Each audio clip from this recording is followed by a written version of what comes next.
ఒక నిమిషం నీ కోపం నీ జీవితాన్ని మార్చగలదని నీకు తెలుసా?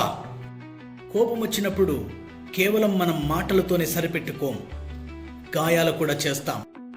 ఒక్క క్షణం ఆవేశంలో చెప్పిన మాట ఒక మనిషిని జీవితకాలం దూరం చేస్తుంది.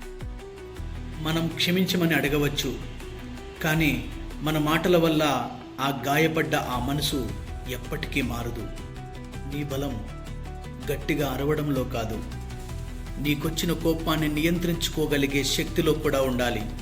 కోపం వచ్చినా నిన్ను నువ్వు అదుపులో ఉంచుకోగలిగే శక్తి కూడా నీకు ఉండాలి.